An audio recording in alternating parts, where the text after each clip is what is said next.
नमस्कार दोस्तों, स्वागत है आपका आपके अपनी YouTube channel current affairs by M K sir पर। आज हम इस वीडियो में 3 दिसंबर 2025 के 15 मोस्ट एमपी टॉपिक को डिटेल में कवर करेंगे, वो भी काफ़ी कम समय में। तो पूरा वीडियो बड़े ध्यान से देखना ताकि आप कोई भी वनडे, स्टेट या कोई भी कॉम्पिटिटिव एग्जाम दे रहे हो उसमें आपको निश्चित फ़ायदा होगा। अगर चैनल को अभी तक सब्सक्राइब नहीं किया तो प्लीज़ जल्दी से कर लीजिए। तो चलिए वीडियो स्टार्ट करते हैं। सबसे पहले कल के सारे क्वेश्चन का फटाफट से एक फ्लैश रिकैप कर लेते हैं। कल का पहला क्वेश्चन था, हाल ही में संपन्न हुए Syed Modi international 2025 badminton tournament में महिला डबल्स का खिताब किसने जीता है। तो दोस्तों ये जो सैयद मोदी इंटरनेशनल 2025 हुआ था, इसमें महिला डबल्स का खिताब जीता है त्रिशा जॉली और गायत्री गोपीचंद ने। तमिल संगम का चौथा आयोजन भारत के किस शहर में किया गया। तो दोस्तों ये जो तमिल संगम हुई थी जिसका चौथा संस्करण है वो हुआ है वाराणसी, उत्तर प्रदेश में। नवंबर 2025 में सिक्किम के पाल्जो स्टेडियम में संपन्न हुए 41वें all India governors gold cup 2025 football tournament का खिताब किस टीम ने जीता है। तो दोस्तों ये 41वां all India governor gold cup 2025 football tournament को जीत लिया है राजस्थान यूनाइटेड FC ने। एक ही दिन में सबसे बड़े कैरियर सलाह कार्यक्रम सत्र आयोजित करने का गिनीज बुक वर्ल्ड रिकॉर्ड किस संस्थान ने बनाया है। तो दोस्तों ये जो कार्यक्रम हुआ था जो कि सबसे बड़ा कैरियर सलाह कार्यक्रम था, इसमें Guinness book of world record में स्थान दर्ज करवाया है भारतीय चार्टर्ड अकाउंटेंट संस्थान ने। हाल ही में किस देश के वैज्ञानिकों ने कैंसर को डिकोड करने के लिए एक AI टूल बनाया है जिसका नाम है ऑन्कोमार्क। तो ये किस देश ने विकसित किया है। तो दोस्तों ये जो कैंसर डिकोड का AI टूल है ऑन्कोमार्क, इसे बनाया है अपने देश भारत ने। हाल ही में जिस महाकाव्य मृत्युंजय का लोकार्पण किया गया उसके लेखक कौन है। तो दोस्तों ये जो महाकाव्य मृत्युंजय इसको लिखा है भागवत झा उर्फे आजाद ने, और ये बिहार के पूर्व मुख्यमंत्री है।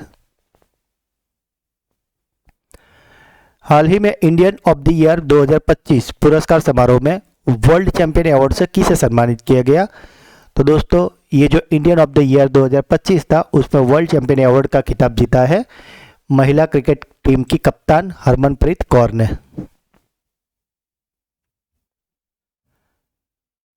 हाल ही में भारतीय नौसेना को सौंपे गए तारागिरी जहाज का निर्माण किस श्रेणी का है।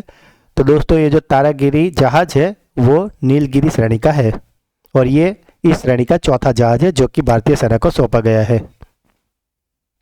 डॉक्टर BR आम्बेडकर की आवक्ष प्रतिमा का अनावरण यूनेस्को मुख्यालय के किस शहर में स्थित है। तो दोस्तों हाल ही में बंधारण का जो संविधान दिवस सेलिब्रेट हुआ था उसी दिन पेरिस, फ्रांस में BR आम्बेडकर जी की प्रतिमा का अनावरण किया गया है।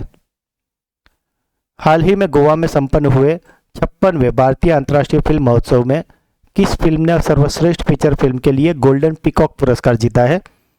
तो दोस्तों ये जो गोवा में भारतीय अंतर्राष्ट्रीय फिल्म महोत्सव का 56वां संस्करण हुआ है उसमें गोल्डन पीकॉक जीता है वियतनामी फिल्म जिसका नाम है skin of youth.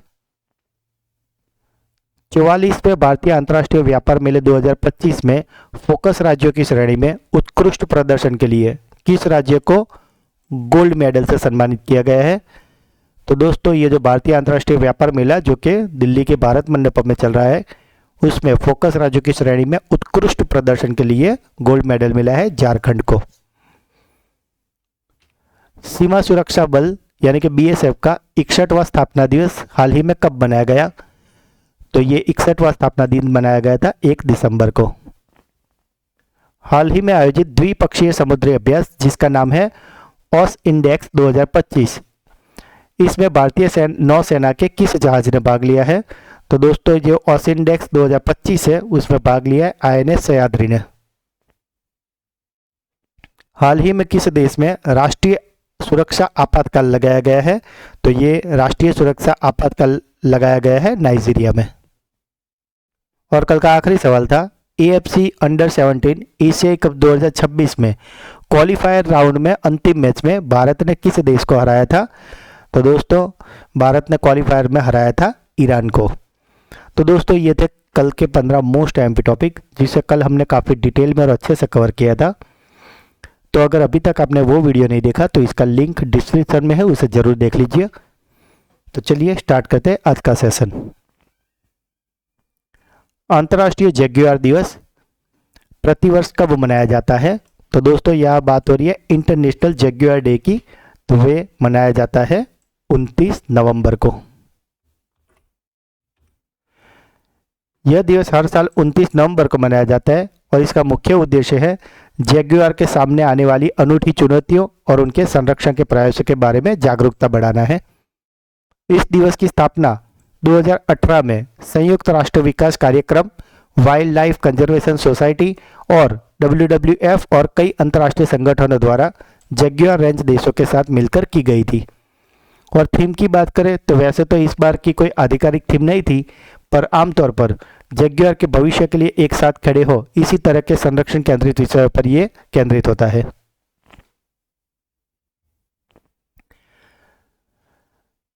Sultan Azlan Shah cup 2025 में भारतीय पुरुष हॉकी टीम ने कौन सा पदक जीता है?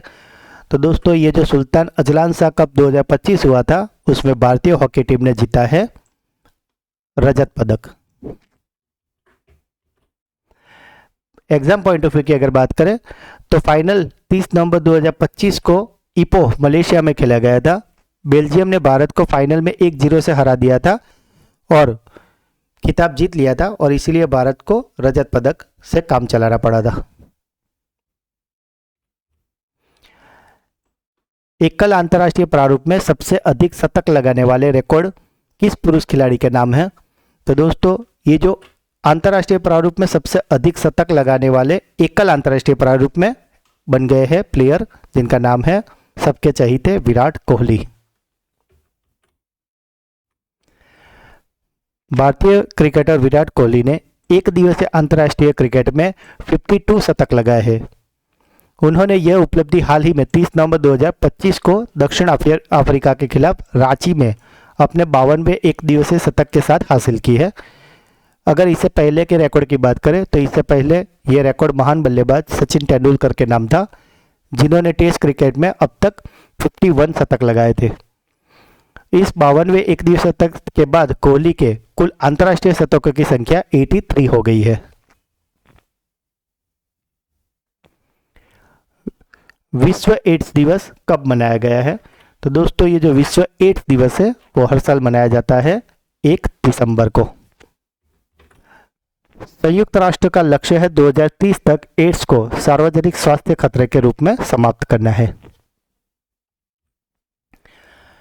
डॉक्टर हिफ्जुर रहमान को किस देश में भारत का नया राजदूत नियुक्त किया गया है?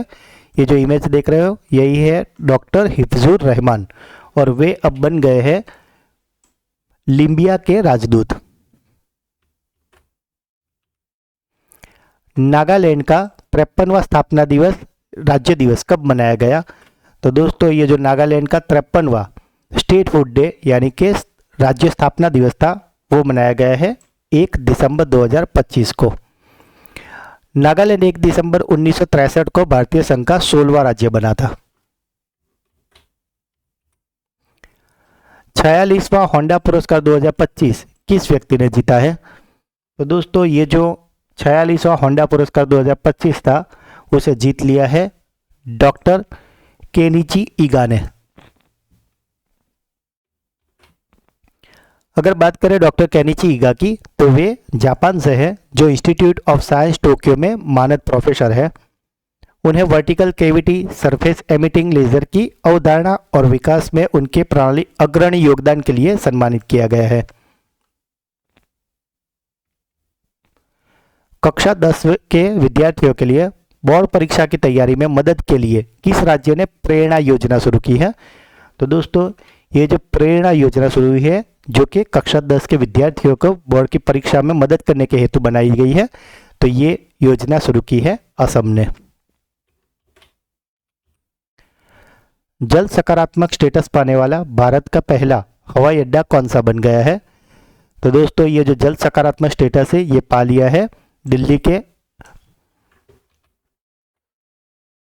इंदिरा गांधी अंतर्राष्ट्रीय हवाई अड्डा दिल्ली ने।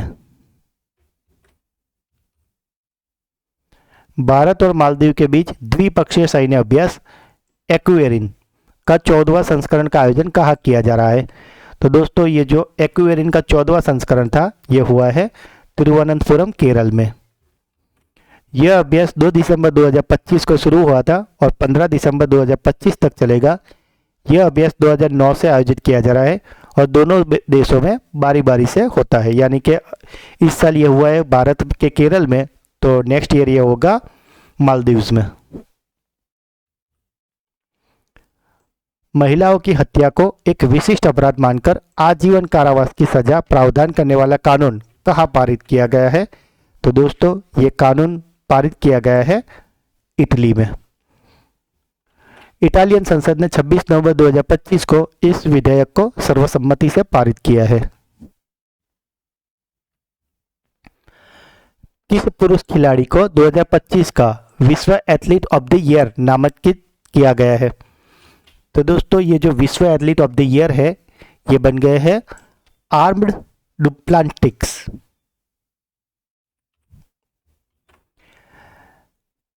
अगर इस प्लेयर की बात करें तो वे बेसिकली स्वीडन के हैं। स्वीडन के आर्म्ड मोंडो डुप्लांटिक पोल वॉल्ट खेल से संबंधित है। उन्होंने 2025 के सीजन के दौरान अपना ही विश्व रिकॉर्ड 4 बार तोड़ा है।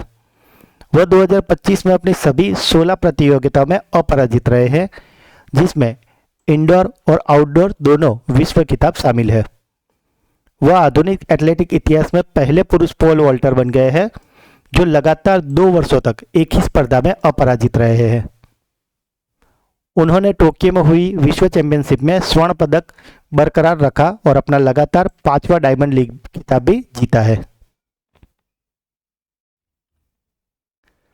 भारत ने विश्व कौशल एशिया प्रतियोगिता 2025 में कौन सा स्थान हासिल किया है?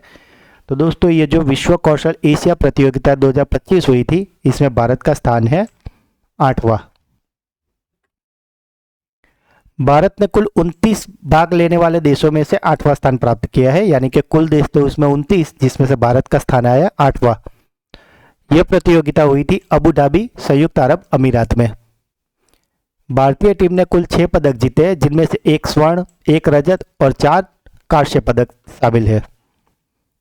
स्वर्ण पदक ग्राफिक डिजाइन प्रौद्योगिकी कौशल में जीता है और इसका उद्देश्य है एशियाई क्षेत्र में कौशल विकास के मानांकों को बढ़ाना और युवाओं को वैश्विक स्तर पर अपने कौशल को प्रदर्शन करने के लिए एक मंच प्रदान करना। बैंकिंग कनेक्ट नामक इंटरऑपरेटेबल नेट बैंकिंग प्लेटफॉर्म किसने लॉन्च किया है? तो दोस्तों ये जो बैंकिंग कनेक्ट नाम का जो इंटरऑपरेटेबल नेट बैंकिंग प्लेटफॉर्म है ये लॉन्च किया है NPCI Bharat bill pay limited ने। आप ये इमेज में देख सकते हो एनपीसीआई भारत बिल पे, और इन्होंने लॉन्च किया है ये बैंकिंग कनेक्ट। और आज का आखिरी सवाल है पारंपरिक याक चुरपी जिसे हाल ही में भौगोलिक संकेत यानी कि जीआई टैग मिला है तो वे किस भारतीय राज्य से संबंधित है? तो दोस्तों ये जो याक चुरपी है ये है अरुणाचल प्रदेश की। अगर बात करें याक चुरपी की तो एक पारंपरिक हिमालयी पनीर है जो याक के दूध से बनाया जाता है। खासकर अरुणाचल प्रदेश और नेपाल जैसे क्षेत्रों में इसे पाया जाता है और ये प्रोटीन और कैल्शियम से भरपूर होता है। आप देख रहे हो यही है याक और ये उससे बनाई है याक चुरपी। तो दोस्तों ये थे आज के 15 मोस्ट एमपी टॉपिक जिसे हमने काफ़ी डिटेल में और अच्छे से कवर किया है। अब बारी है आपकी ब्रेन बूस्टर क्विज की जिसके आंसर आपको कमेंट करने हैं। आज का पहला सवाल, डॉक्टर हिफ्जुर रहमान को किस देश में भारत का नया राजदूत नियुक्त किया गया है? आज का दूसरा सवाल, भारत ने विश्व कौशल एशिया प्रतियोगिता 2025 में कौन सा स्थान हासिल किया है? और आज का आखिरी सवाल, पारंपरिक याक चुरपी जिसे हाल ही में भौगोलिक संकेत यानी कि जीआई टैग मिला है वह किस भारतीय राज्य से संबंधित है? तो दोस्तों तीनों क्वेश्चन के आंसर आपको कमेंट करने हैं और अगर आप ये चैनल को डेली फॉलो करते हो तो आप कोई भी वनडे, स्टेट या कोई भी कॉम्पिटिटिव एग्जाम दे रहे हो उसमें आपको निश्चित फ़ायदा होगा क्योंकि एग्ज़ाम सक्सेस स्टार्ट्स हियर। तो दोस्तों अगर वीडियो अच्छा लगा है तो इसे लाइक करें, जो भी क्वेश्चन पूछे गए हैं या अगर आपका कोई डाउट है तो इसे कमेंट करें वीडियो को ज़्यादा से ज़्यादा अपने व्हाट्सएप टेलीग्राम पे शेयर करें। और अगर अभी तक चैनल को सब्सक्राइब नहीं किया तो प्लीज़ जल्दी से कर लीजिए। तो मिलते हैं अगले वीडियो में, तब तक के लिए पढ़ते रहिए, आगे बढ़ते रहिए। जय हिंद।